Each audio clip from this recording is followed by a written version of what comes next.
interesting. Let's talk about veganism because I was 100% plant-based last year to race my Ironman, and I've had a bunch of people on here. And in my movie Iron Mind, we had a bunch of plant-based people like Rich Roll in there and John Joseph. We also had Charles Poliquin, the late Charles Poliquin, who scoffed at my veganism and says, he said, what did he say? This famous line in the movie, he says, vegans have lower IQs and going vegan lowers your IQ, is what he said.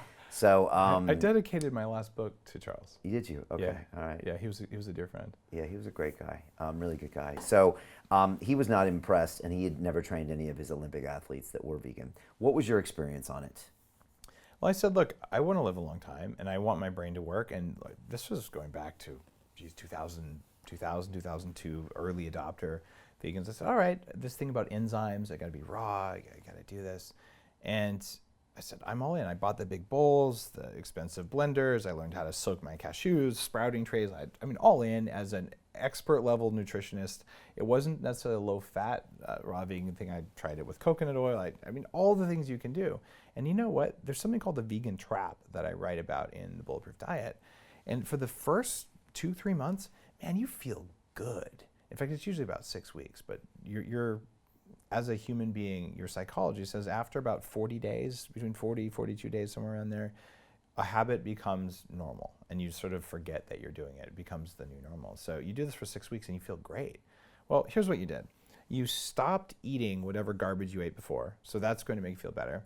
And as you start shifting the amount of omega-6 fats in your cells, that's plant-based fats, your cells are not very much omega-6 fat compared to saturated fat, which is the predominant fat in all of your cell membranes, palmitic acid. So what ends up happening is the cells get stressed and they call for more thyroid hormone. Now, when you get more thyroid hormone, you get energy, right? So you feel really good. And people describe this feeling of kind of spiritual openness or a little bit floating. The shamanic spiritual meditation experts I know call it ungrounded. But that said, you're like, I've got this energy back. This is good. I'm losing weight. Yeah, malnutrition will do that. And what ends up happening is you become convinced that it's what makes you feel good. And then after 6 weeks, oh, my teeth are a little bit sore. Like they're a little bit sensitive to temperature that they hadn't been before. And I've got some joint pain. And I've heard so many of these vegan athletes, including some of the guys we talked about, not to call them out, like, oh man, yeah, my joints, I really like rolling to get rid of this pain. If you're having systemic joint pain, newsflash, vegetables will try to kill you if you try to kill them. It's called lectins, and this is a big part of the Bulletproof Diet. There's 4 things that Mother Nature does to keep you from eating plants. I'm not saying you shouldn't eat plants. Humans definitely can and benefit from eating plants, but most plants will kill you. And if you don't believe me, go outside right now, go into the park and pick any green thing you find, put it in your mouth and chew it, and then 2 hours later, when you're moaning with cramps, or something worse, you could say, oh, that's right, 99% of plants aren't edible for a reason because they contain compounds. What makes you think the plants that we do eat are only harmless and don't have anything in them that's harmless? No, they have things that are bad. Ricin, the nerve gas, is made of lectins. Lectins are a common thing in food. So in the Bulletproof Diet, like, hey, a lot of people are sensitive to legumes, grains, and particularly nightshade vegetables. And if you avoid those, magically, all the inflammation that's caused by your diet from those components goes away. But then we switched to kale. God, I ate so much kale. What a horrible decision that was. I used to put it in my damn green smoothie things too, back in the day. Me too. And number one, kale's gross. Can we just say that? And if you cover it with natural MSG in the form of nutritional yeast, they call that, but it's really just MSG with good labeling. You put that on there and you bake it or you deep fry it. It kind of tastes good, but hey, corn chips taste good too, but it doesn't mean you should eat them. Anyway, my sheep and pigs, I live on an organic farm, permaculture based and all that. They will spit out raw kale. Literally, they will not touch it. There'll be a pile of it. They'll pick it out of their food because they know what they're doing.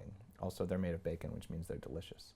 But there, did I troll any vegans with that statement? Sorry, guys. And I'm saying this as a former vegan. I love you and I want you to be healthy. So do what works here. But on kale. Kale is full of something called oxalic acid. And oxalic acid is something that binds to calcium in your tissues and makes tiny little crystals that get stuck in your kidneys. It's tied to autism. It's tied to a condition called vulvodynia, where you get these crystals in labia if you're a woman, and you can't even wear underwear because it's so painful to the touch. Gout, kidney stones. The producer on Moldy Movie, the documentary that I did about environmental toxic mold, she was eating three kale salads a day. She gets kidney stones in the middle of the film. What happened there? What happened there is that oxalic acid from kale. So I tell people, look, if you're going to eat kale, boil it, put baking soda or calcium in the water to crystallize the oxalic acid, dump that out, and then eat what's left if you really want to eat your kale. But if you're going to gently massage it, you are going to probably get a little bit of systemic inflammation afterwards. So we've got lectins, we've got oxalic acid, we've got mold toxins, and then we've got heavy metals that build up in our vegetables. Kale is the most efficient chelator of thallium, which is called the poisoner's poison that's out there. So now we're seeing vegans who eat a lot of kale actually get high levels on lab tests of thallium, which is environmentally present because it's what we put in gasoline now instead of lead. So maybe being a vegan here, you don't get the fats your cells need. Over the first period of time, you're going to feel great. You're going to decide that feels great. As your health starts to decline, as your resilience goes down, your ability to hang from a bar, you have a pull-up bar out there. Yeah. Well, the average vegan who comes in cannot hang from that bar nearly as long as the average person who eats garbage food, right? Why is that? Because vegan diets make you weak. Look, I want it to work. I would eat just salamanders if it worked. I don't care. I will eat anything that makes me feel good and age not the way that I'm expected to age.